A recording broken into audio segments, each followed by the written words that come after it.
Ano nga ba ang totoong kwento at ang buong misteryo sa likod ng flash drive na ito na minsan mo nang nakita na pakalat-kalat all around the internet? Gaano nga ba kalala ang naidulot nito sa mga naging biktima? At ano-ano pa ang ilang mga bagay na katulad ng flash drive na ito na dapat mong iwasan kapag iyong nakita sa publiko? Well, gusto mong malaman ang buong kwento? Tara, pag-usapan natin yan!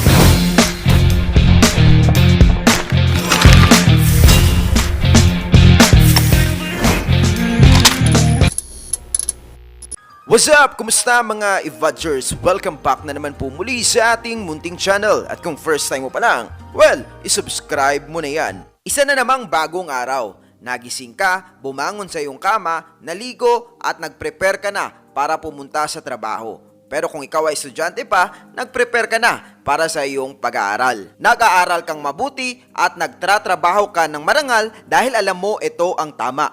Pero hindi lahat ng tao ay katulad natin ang pag-iisip. Dahil ilan sa kanila ay ginagawang propesyon ang pagkuha ng gamit sa iba o pagnanakaw. At ang mga taong ito ay gumagawa ng mga estratehiya, mga paraan at mga patibong para ikaw ay manakawan. Kaya sa dulo ng video na ito ay malalaman mo kung ano-ano ang mga bagay na dapat mong iwasan para hindi ka manakawan. Una ay ang cookies sa pintuan. Kung ikaw ay makakatagpo ng cookies sa harap ng iyong pintuan o di kaya sa ilalim ng basahan ng iyong pinto, mag-ingat ka na dahil ang iyong bahay ay maaaring target na ng mga magnanakaw. Ang cookies kasi ginagamit ng mga magnanakaw bilang palatandaan kung ikaw ba ay nasa loob ng iyong bahay o wala. The moment na aalis ka sa iyong bahay, ilalagay nila ang mga cookies na ito sa harapan ng iyong pintuan. At the moment na hindi nadurog ang mga cookies sa loob ng ilang araw, ibig sabihin, ito ay palatandaan na ikaw ay maaring nagbakasyon at matatagalan sa iyong pag-uwi. At dito na gagawin ng mga magnanakaw ang kanilang masamang binabalak. Papasukin na nila ang iyong bahay at kukunin ang iyong mga gamit. Kaya kung ikaw ay nakakakita ng mga cookies sa harapan ng iyong pintuan, mag-ingat-ingat ka na at maging mapagmatsyag. Sumunod sa listahan ay ang bote ng isang tubig. Kung ikaw ay makakita ng bottled water na matatagpuan sa gulong ng iyong sasakyan, mag-ingat-ingat ka na dahil maaaring ang iyong napakagandang kotse ay target na ng mga karnaper. Ganito kasi ang mangyayari kapag mayroong bote ng tubig sa gulong ng iyong sasakyan. The moment na i-hit mo ang start button, meron kang maririnig na unusual na tunog. Dahil dito, ikaw ay bababa sa kotse mo at titignan kung ano ang nangyayari sa iyong sasakyan. At ang usual na nangyayari kapag bumababa ang driver, naiiwanan nitong nakabukas at nakastart pa rin ang kotse. At habang ikaw ay nasa labas ng iyong sasakyan para tignan ang anumang anomalya o anumang problema, dito na biglang papasok ang isang karnaper at idadrive ang iyong kotse. And boom! Goodbye, beautiful car.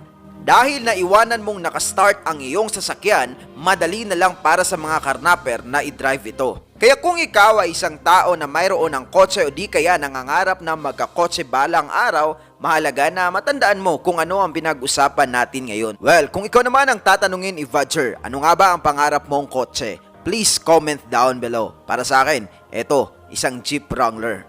Well, simulan na natin ang pinakasentro ng ating kwentuhan. Ito ang patungkol sa isang misteryosong flash drive, USB o memory stick, whatever you call it.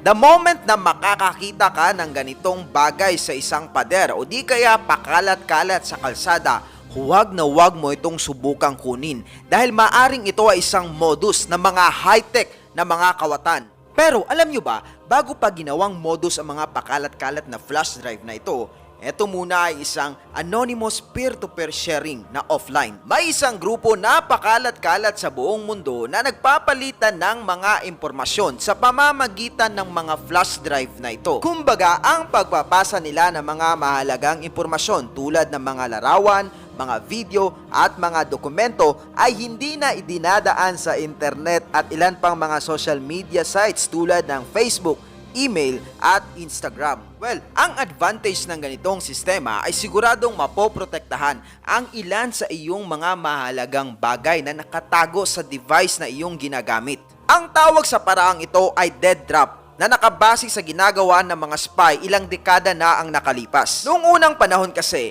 delikado para sa mga spy ang pumunta at magkita-kita sa isang lugar para magpalitan ng mga impormasyon dahil maari silang matunugan ng mga kaaway. Kaya para maiwasan ang pagkikita, ginamit nila ang ilang mga butas sa mga wall at dito nilalagay nila ang ilang mga mahalagang materyales at mga sulat na kanilang pinapadala sa kapwa nila spy. At ang mga materyales at mga sulat na ito ay naglalaman ng mga top secret at mga sensitibong impormasyon na sila lang dapat ang nakakaalam. Kaya noong 2010, naisip ng isang artist na ang pangalan ay Aram Barthol na gayahin ang sistemang ito. Tinatayang 1,500 flash drive ang pakalat-kalat sa iba't ibang bahagi ng mundo na under ng Dead Drop Project. At kung nais mong maging miyembro rito, ay simple lamang ang iyong gagawin.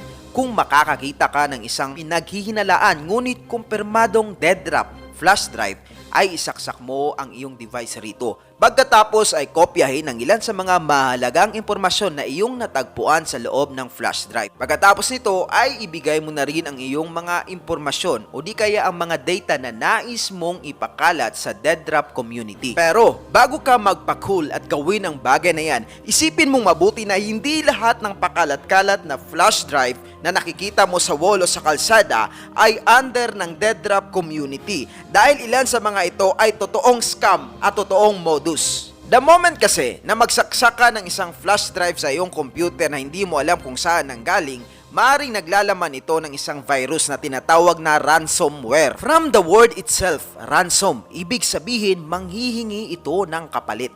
The moment na makapasok ang virus sa iyong computer, ilalak nito ang iyong mga mahalagang dokumento. At walang ibang paraan para ma-unlock ang iyong mga mahalagang dokumento kundi bayaran ang mismong gumawa ng virus. Ganito ang nangyari sa buong mundo noong May 2017 na umabot sa halos 300,000 computer ang na-infect ng virus na tinatawag na WannaCry. At ang mga nagpalaganap ng virus ay humihingi ng $300 to $600 sa pamamagitan ng Bitcoin kapalit ng pag-unlock ng kanilang mga dokumento at pag-alis ng virus sa kanilang mga computer. So imagine mga evadgers, kinakailangan mong magbayad ng $600 na katumbas ng 30,000 pesos para lamang maalis ang virus sa iyong computer.